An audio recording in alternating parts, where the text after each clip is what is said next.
You're listening to a Life in Quebec podcast. For more, visit lifeinquebec.com. I'm Andrew Greenfield for lifeinquebec.com, and I'm joined now by Mr. Joel Lightbound. On October the 19th, Mr. Lightbound, representing the Liberal Party of Canada, was elected Member of Parliament for the riding of Louis-Hébert in Quebec City. Mr. Lightbound, thanks for chatting to me today, and many congratulations on a successful election campaign. Thank you so much. It's a pleasure to be here. Now, the last time I saw you, it was early October 2015. We were in the middle of a long election campaign, and you were sat around my dining room table with Mr. Denis Blanchette from the NDP and Madame Caroline Pajot from the Bloc Québécois. Yep. I, as a then first-time voter, had invited all declared candidates, of which there were 6 in my riding, to my home for a cup of tea and a chat. Now, that was a little over a month ago, and a lot's happened since then. Indeed. Does it feel like a month has gone by already? No, time goes by really fast. It's been particularly true since the election. It's just so much learning, and so no, it feels like it's been. Actually, it's weird. It feels like it's been a year, and also it feels like it's been a week. It's there's just a lot that has been going on, but it was a great opportunity. I thoroughly enjoyed it. So you say a lot's gone on. Tell me what's happened to you in this last month. And this last month, because it's been more or less exactly a month ago since the election. Basically, we're taken care of by the House of Commons early after the elections. After the results are declared, the House of Commons were assigned a liaison officer who makes sure that we're who teaches us the workings of the House of Commons and all the different services and how to manage your own budget as an MP, how to find your offices, hire staff. So it's a lot of learning in a fairly short amount of time, but yeah, we're slow. We're almost there, almost operational. Okay, so of those that you were running against to become elected, have you spoken to them at all since the day?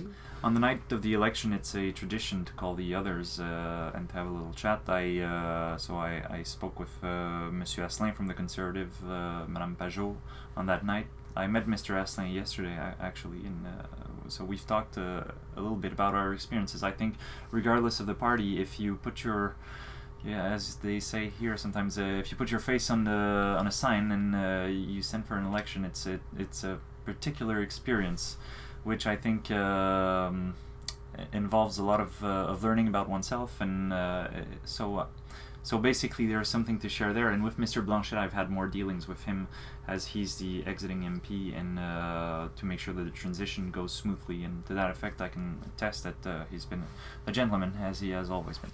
Now, statistically, more people are not going to get elected than do get elected. So of the 6 candidates that were declared in my riding, in the riding that you now represent, one person is going to come out on top. There's going to be 5 that don't make it. How do you think they? Obviously, you were victorious this time round, but had you prepared yourself for perhaps a life after, just in case? Well, there was a life before, so there would have been a life after. In my case, it's the practice of law. That would have been probably probably what I would have gone back to. However, it was always clear from the get-go in my mind that if it was not this time, it would be the next time, and so I'd still be here. I'd still be present in the riding and somewhat campaigning less intensely, but with my eyes set on the next election, because I feel like I have my place in Parliament. Well, you certainly do now. It's guaranteed for the next few years at least. Yes, anyway. Yes. Now, thanks to the voters of Louis-Hébert, who I really appreciate the support, and I'll do everything in my power to represent them to the best of your ability. To the best of my ability, and to be worthy of their trust. Now, one thing on that. Now, you were elected with a fairly decent majority. It was around 5,000 or so. Yeah, a little less than 5,000. But there's over 80,000 voters in this riding. Some of those were clearly supporters of other candidates of other parties. Yes. But you're representing everyone in the riding, regardless of who they voted for. Do you have a message for those who didn't vote for you, but are now, in effect, stuck with you? my office here in Louis-Hébert is free of anything partisan. I'm Joel Lightbound, representing the citizens of Louis-Hébert. So whoever, regardless of their political allegiance, wants to work with me and share ideas, my door will always be open. That's for sure. Okay, I want to talk about something that's happening on a national level, but it's certainly going to have a massive impact here in the region. Refugees.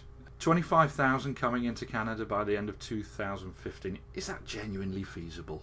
Well, the government's plan will be announced in detail on Tuesday, so we'll have more information on that for everyone. But I think it's our ambition, and we're I know that as modestly as I can say, as an MP for Louis-Hébert, not a cabinet minister who's been working on that file, I can say that a lot of the resources in Ottawa and a lot of the ministers are working around the clock with the bureaucrats in Ottawa, senior bureaucrats, to make sure that this gets done. And I think it's a duty to be compassionate, and 25,000 in a country like Canada is definitely feasible. By January 1st, that's our objective. We'll have more details on Tuesday, so it's hard for me to give you any more substance. Quebec City is going to take a fair few of these, or the region is going to take a fair few of the refugees. Yes. Is it equipped to do so? Is it ready? I think the municipality, as well as the province, as well as the federal, are working very hard to make sure that we're ready. But in any event, even if everything is not perfect at this point, it's still better than what the refugees are facing in their refugee camps, and winter's coming. So they definitely, whatever we'll be able to provide at first will be better than what they have already. So and in that regard, I think it's important to note that the refugees are fleeing a civil war that's caused hundreds of thousands of deaths, and they're fleeing the barbarians and the criminals who committed the recent Paris attacks. I think it's our duty to welcome them and provide them shelter. I think as a rich and as an industrial country, it's part of who we are. Okay, now I want to change the subject slightly. The Quebec Bridge, it's in our riding here. Mm-hmm. Are there any developments on that front? What's happening with it? Yeah, well, we are with Mr. Duclos organizing meetings with the different actors involved at this point, just to see where everyone stands, and we'll have more information on that shortly. Now, we've spoken about a couple of things there briefly. You're new in post. You're recently, Yep. You're getting your feet under the table and getting going with this. And what do you feel are your biggest challenges here in the riding of Louis-Hébert and indeed the Quebec region in the short to medium term? Individually as an MP, and that's going to be, well, I think, settled before December. It's just to get organized and get up and running, because we receive hundreds of emails. We've received hundreds of emails since the elections, and we've already started working on cases, whether it be immigration or pensions. So we just have to understand the machinery of government and of an MP's work. That's the first thing, and make sure that all the files that were on Mr. Blanchette's desk get well taken care of. That's the first part. For the region in general, I think one of our challenges for Mr. Duclos and I is that we're only 2 MPs in the region, and we represent the whole region, even if we have 2 ridings with the government. So now we don't represent everyone, for sure, with our other MPs, conservative MPs, but within the government, it's us, and there are different priorities. The Quebec Bridge is a good one on which we want to act promptly. So that's top of the agenda. The airport, also, the Centre de Prédédouanement, is something that's also very important to me, and on which we've already started making contacts and working on that file. Now, you mentioned Mr. Blanchette, who is the outgoing Member of Parliament for the riding, and you talk about the handover there. Have you found, or do you feel that all of a sudden you're in the chair, you're the MP for the riding Mm-hmm. now, you've taken over a load of files. Do you think, wow, this is quite overwhelming, or what are your thoughts on that? It's overwhelming at first, but